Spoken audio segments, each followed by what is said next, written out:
여수의 달밤이라고 하는 소주를 마시면서 느꼈는데, 그렇게 아주 평화롭고 번창하고 즐겁고 하는 그 자리가 어떻게 가능해졌느냐.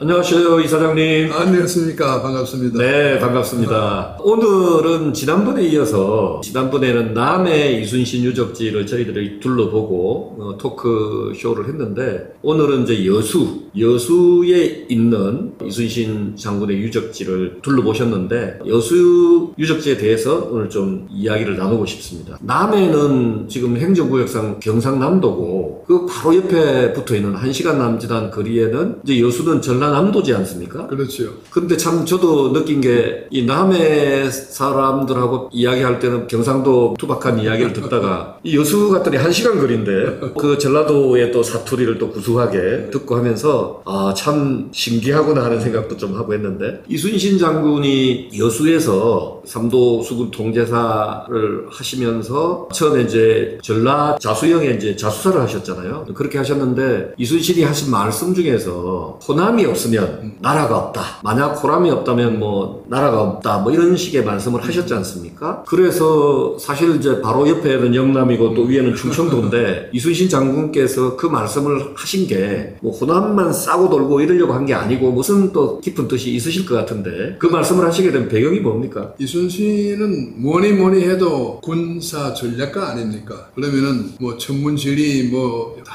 이렇게 두루통달해야 되는데, 지리적으로 봤을 때에 영남 중요합니다. 그 왜군들이 상륙하는 곳이니까. 그러나 호남은 대개 보면은 우리나라 역사는 왜군의 침입은 이제 경상도 쪽에서부터 시작이 되거든요. 대부분. 또 북쪽 침입은 이제 저기 압록강 건너서 신의주 쪽에서 내려오고, 그래가지고 우리나라의 봉화로도 이제 그런 식으로 X자로 주로 놓여 있는데, 근데 전라도라고 하는 곳의 중요성, 전략적인 중요성에 대해서 이순신이 아주 절실하게 느끼고 있었다는 얘기죠. 전라도와 경상도의 중요성에 뭐 차별을 두는 그런 뜻이 아니고, 전라도가 보존이 되어야 거기서 많은 식량, 군량미 확보가 가능하고, 그리고 또 한양까지의 병참 보급, 그리고 이제 여러 가지 물자 수송, 무엇보다도 이제 우주로 피난 가 있는 왕과 연락을 하려 그러면은 그 루트는 전라도에서 해로로 혹은 해안로로 해가지고 강화도 또 황해도 해가지고 이제 이렇게 그렇게 선조 임금에게 갈 수 있는 유일한 그 당시 길이었거든요. 그러니까 전라도가 저기 수중에 들어가면은 우선에는 최고 지휘 통수권자인 왕과의 연락이 되질 않습니다. 보고 체계가. 실제로 그 당시에는 전라도에서 강화도 또 이제 서해안 쪽으로 해가지고 조선과 연락이 되었거든요. 그리고 또 그 다음에 중국에서부터 수군이나 혹은 또 육군을 배에 실어가지고 온다, 군량미를 보급을 한다 하더라도 서해 바다가 또 안전해야 되고, 그렇게 하기 위한 제일 중요한 그 전략적 요충지가 전라도였다.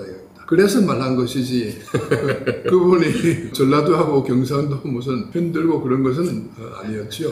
예, 그 이사장님 설명을 들으니까 훨씬 더 제가 생각했던 것만큼 그래 이순신 장군이 그런 어떤 깊은 뜻이 있었을 것이다라고 생각을 했는데, 역시 그렇군요. 그래서 또 여수에는 이순신 유적지로서 그 중민사라는 게 있더라고요. 네. 중민사가 어떤 관계가 있는지 이순신과 그것도 좀 궁금합니다. 그 당시 사당이 되게 이제 이순신을 모시는 사당이 여러 군데 있었는데, 그때까지만 해도 이순신에게는 이 충무공이라고 하는 시호가 내려지질 않았던 때였습니다. 충무공이라고 하는 시호를 내린 것은 인조 때였거든요. 그러다 보니까 그냥 그 백성들이 혹은 그 사당을 짓고 하는 사람들이 갖다 붙인 거겠죠. 충민사 혹은 또 무슨 좋은 이름으로 그것을 이제 정식으로 우리가 이렇게 충민사를 지어가지고 이순신을 모시고 싶습니다. 그래가지고 이제 그 당시 조정에서 그러면 그렇게 해라 했던 것이 그냥 묻어 있는 것이고, 나중에 인조 이후로는 이제 충무공이라고 하는 시호를 받고 나서는 그게 이제 통일이 된 것 같습니다. 네. 그 충민사가 왕으로부터 사액을 받은 첫 번째 이순신을 추모하는 사당이다, 이런 이야기를 하더라고요. 그렇군요. 그리고 또 여수하면 진남관이라는 곳을 또 빼놓을 수가 없는데, 진남관은 어떤 곳이었습니까? 진남관의 유래부터 말씀드리면은 조선 제2대 정종 임금, 정종 임금의 여섯째 아들이 진남군이라고 있었습니다. 이 진남군의 6대 손이 이시연이라고 하는데 6대 손이 이제 임진왜란이 일어났을 때에 충청병사 그러니까 병마절도사 뭐 등등의 그 군 요직에 이제 있다가 이순신이 전사하고 나서 삼도수군 통제사직을 이어받았습니다. 그러니까 이순신이 초대 삼도수군 통제사지요. 2대째가 원균, 3대째가 또 이순신, 그 다음에 이시연이 4대째인데 이시연이 이제 삼도수군 통제사가 되어가지고 정유재란 때 불타버린 진해루를 그 자리에다가 이 건물을 지었습니다. 그래가지고 이제 객사 겸 뭐 작전 회의소 다목적으로 이렇게 쓰였는데 주로 이제 객사용으로도 많이 쓰였는데 그 이름을 뭐로 지을까 하다가 자기 6대조 할아버지 진남군의 이름을 따서 짓는 것이 좋겠다. 진남군의 뜻이 남쪽을 진압을 한다 하는 뜻이지 않습니까? 자기 6대조 할아버지를 기리면서 또 뜻도 딱 맞아 떨어지는 거지. 그렇네요. 예. 그래가지고 이제 진남관 그렇게 지었는데 그동안에 한번 불타고 또 이때까지 해오다가 또 요즘에는 다시 지금 복원공사를 하고 있는 중이라서 자세히는 못 봤습니다만은 얼핏 그 규모는 아마 목조 건물 중에서는 남한에서 제일 큰 건물이 아닐까 싶은데 예, 그런 것 같더라고요. 그리고 어쨌든 진남관에 이제 둘렀다가 또 이순신 장군의 어머님 변씨께서 이순신 장군이 전라 자수사로 있을 때 여수에 내려와서 그 기거하셨던 집이 있더군요. 네네. 거기도 또 둘러보셨잖아요. 네. 근데 그거는 이순신 장군이 그 집을 사서 뭐 모신 건지 어떤 건지 그건 아닌 것 같기도 한데 그 스토리가 어떻게 됩니까? 글쎄 저도 알 수 없는 것이 그걸 돈을 주고 산 것인지 전세한 건지 월세한 건지 그것까지는 나오지 않습니다만은 아마도 그 이순신을 따르는 수와 장수가 정대수든가 하여튼 그 장군이 자당을 저희 집에서 모시겠습니다. 아마 그렇게 되지 않았나. 이순신이 뭐 그냥 야 우리 엄마 좀 부탁하네 뭐 이렇게 할 사람이 아니고 예. 뭐 자세한 건 모르겠습니다. 예. 하여튼 그래서 부탁하는 측과 또 그걸 받는 측에서 이제 이렇게 합의가 돼가지고 그래가지고 이제 사령부에서 멀지 않은 곳에다가 잡아가지고 그래야 그 이순신이 늘 고민하는 것이 날씨 어머니 그리고 군량미 이순신의 고민이 3대 고민이 그거였는데 그래서 저도 난중일기 읽으면서 참 이순신 장군이 그 어머니에 대한 효심이 지극하다 이런 걸 제가 이제 많이 느끼고 또 어머니 또한 굉장히 또 아들을 또 당당하게 키웠지 않습니까? 네, 그렇죠. 그렇게 했는데 이순신 장군이 여수의 어머님을 그 집에서 모신 게 한 5년 정도 거기서 네, 사셨다고 네. 그렇게 예. 들었거든요. 그래서 장군 입장에서 보면 걱정을 하고 있는 어머님이 가까이 있으니까 그 걱정은 어느 정도 좀 접으면서 전쟁에 또 이렇게 최선을 다할 수 있지 않았을까 하는 생각이 또 들더라고요. 맞습니다. 이순신이 집안의 장남은 아닌데 큰형 중형이 다 먼저 세상을 떠났고 그러다 보니까 그 조카들까지 뭐 다 합치면은 뭐 자기 자식까지 합쳐가지고 일개 소대가 되는데 그걸 사실상 돌보는 거는 어머니께서 이제 또 새끼들까지 다 이렇게 돌봐야 되지 않습니까? 그러니까 본래 나이가 많으시고 그 당시 80이면 지금으로 치면은 뭐 100수 이상이신데 그러니까 또 그 전부터 자기는 육군에 근무할 때는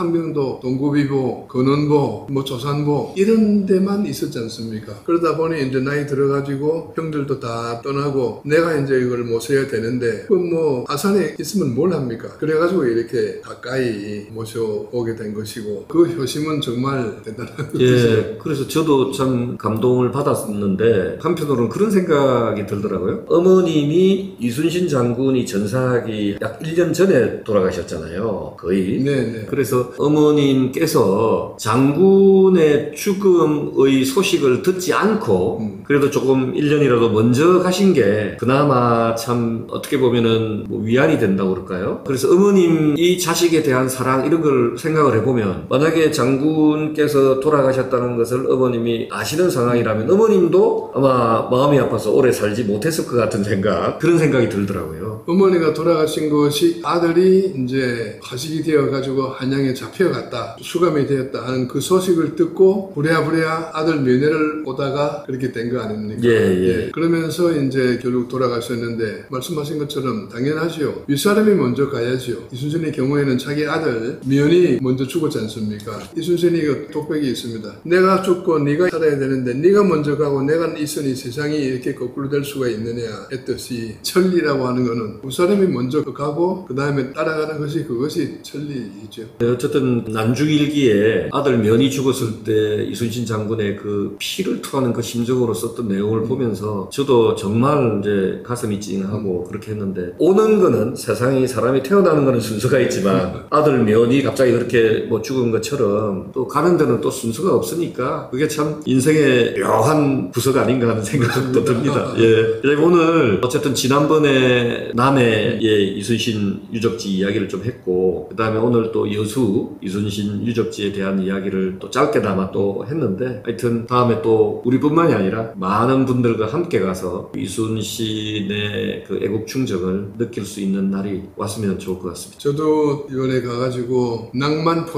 낭만포차에 가서 여수의 달밤이라고 하는 소주를 마시면서 느꼈는데, 그렇게 아주 평화롭고 번창하고 즐겁고 하는 그 자리가 어떻게 가능해졌느냐. 그 다 이순신과 그 조선 수군들이 깔아놓은, 목숨 바쳐서 깔아놓은 그 평화의 바탕 위에서 우리가 그런 좋은 시간을 가질 수 있지 않았느냐 하면서 많은 분들이 가서 우리가 수군 백령 그런 역사적인 유적에 대한 시간 여행을 하면서 또 이렇게 젊음을 같이 만끽할 수 있는 그런 기회를 많이 가졌으면 좋겠습니다. 네, 하여튼 계속해서 멋진 기회를 갖기를 또 약속을 하면서 오늘은 이것으로 마무리하겠습니다. 수고하셨습니다. 네.